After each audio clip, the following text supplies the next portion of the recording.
Bonsoir à tous, c'est Isabelle, bienvenue sur Guidance de nuit.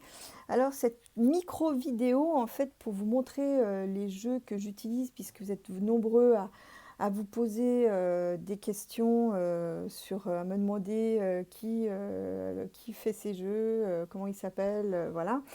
Donc ça, je commence avec le premier. Alors ça c'est mon premier tarot que j'ai eu quand j'avais 12 ans. Il appartenait à ma mère, donc voilà, c'est le tarot Oswald Wirth, hein, c'est une ancienne version, je crois que ça date de 1926 ou quelque chose comme ça. Donc c'est une très ancienne version. Donc voilà, ça c'est le jeu russe hein, que vous connaissez, hein, Breath of the Night, j'ai un super accent.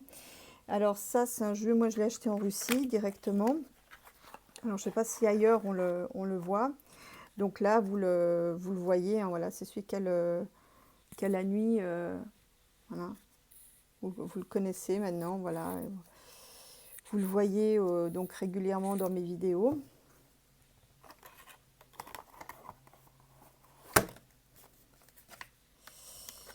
Donc ça, celui-là, je l'utilise de temps à autre, je le trouve assez sympa. Bon, le seul petit problème, c'est qu'il faut le brasser sur la table. Ça, je trouve pas ça très pratique. Bon, si tu voulais bien te sortir. Voilà,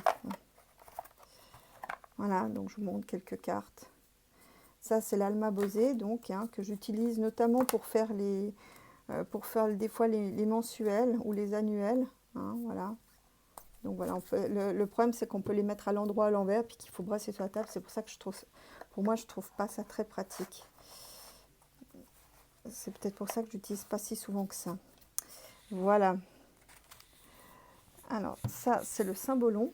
Alors ça, donc l'Alma Bosé et le cymbolon, ça fait aussi partie c'est l'oracle des Suards, l'Alma Bosé et le cymbolon, ça fait partie des premiers oracles que j'ai achetés. Donc ça, ils sont super vieux.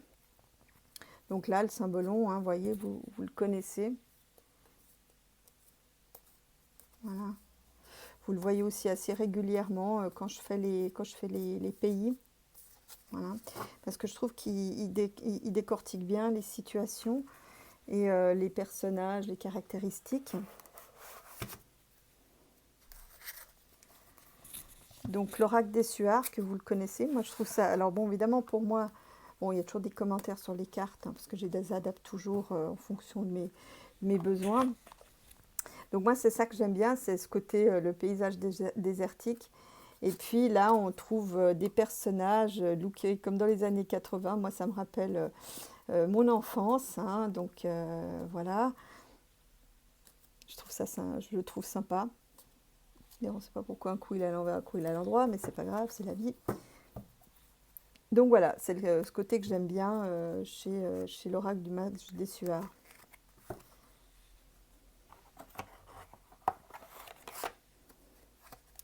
Et puis le dernier, donc, que j'ai aussi depuis un bon moment, d'ailleurs la boîte, vous voyez elle a vu la guerre. Hein. Alors l'oracle Ril, je n'utilise pas tout, donc là c'est les cartes. Donc voilà, j'aime bien le dos des cartes, je trouve ça me fait penser à un peintre suisse, Ernie, hein, donc, qui est connu. Hein. Donc voilà, voilà un peu les cartes du Ril. Puis alors l'avantage de ce jeu, c'est qu'il a les tranches d'âge pour les enfants. Donc pour les questions actuelles, c'est plutôt pas mal en fait. Hein. Donc voilà, ça c'est l'oracle Ril. Il y a encore un bout que j'utilise pas, mais donc voilà, on peut faire avec les maisons. Hein. Donc quand on fait des tirages particuliers, on peut faire par rapport à des thèmes, par rapport aussi aux maisons astrologiques. Je pense que c'est de là d'où ça s'inspire.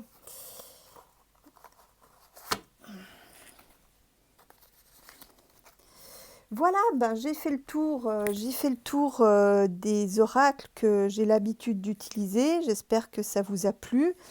Donc maintenant, je vais voir comment je peux mettre la vidéo de manière à ce que vous puissiez la voir quand vous avez une question, puisque maintenant voilà, vous avez les jeux qui vous ont été présentés.